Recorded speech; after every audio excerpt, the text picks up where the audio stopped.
嗨，大家好，我是大头，欢迎来到我的频道。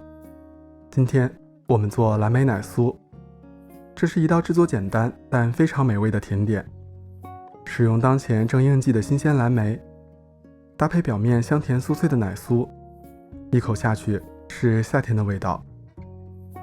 视频中食谱的文字版我会放在视频下方的说明以及我的个人博客 PhD Cafe 中，方便大家查阅。喜欢的话也不要忘记给视频点赞、评论并关注我的频道。现在正是温哥华的蓝莓采摘的季节，今天的甜品从摘蓝莓开始。选了一个天气晴好、气温不高的日子，从家出发，驱车20分钟到蓝莓园采摘蓝莓。总觉得从树上刚摘的蓝莓相比于超市购买的果味更浓郁，而不是只有甜味。也许单纯就是心理作用吧。蓝莓个头不大，摘一桶可真是要花费不少功夫，也能算得上是粒粒皆辛苦了。满载而归，可以开始做今天的烘焙。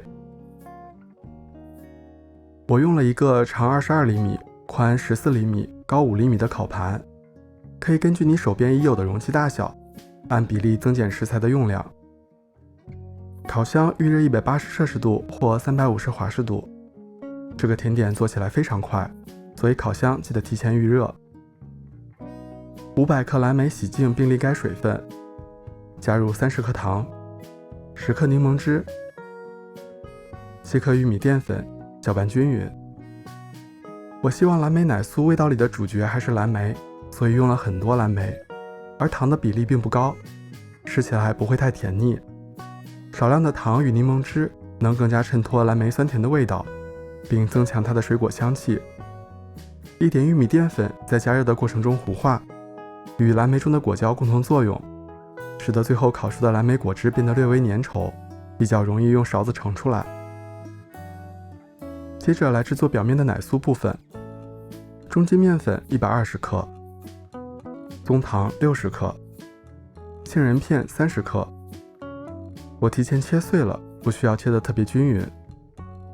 盐1克，香草精2克，融化的无盐黄油60克。搅拌均匀。我尝试了几种不同的奶酥配方，这个搭配吃起来最好吃，咸香酥脆，有杏仁片带来的坚果香气。其中棕糖也可以用白砂糖替代，只是棕糖会多一些类似红糖那种焦糖的香气味道。杏仁片也可以直接换成杏仁粉。盐记得一定要放，一点盐的加入让奶酥的甜味和蓝莓酸甜的味道更加突出。搅拌均匀后就是这样用手一捏就成团，一碰就能散掉的状态。可以重复几次这个捏成团并打散的操作，让奶酥能形成一些大小不一的块状。在容器中倒入蓝莓，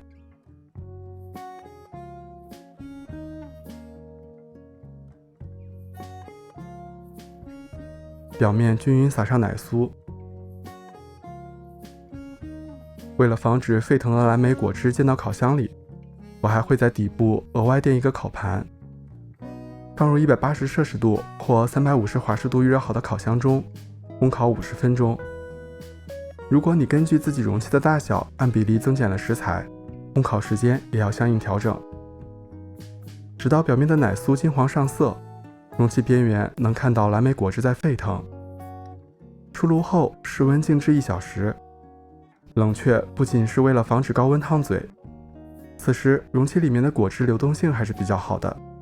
在冷却的过程中，底部蓝莓果汁中释放出的果胶会逐渐让果汁变成像果酱一样的质地，同时表面的奶酥在冷却降温的过程中会变得更加酥脆。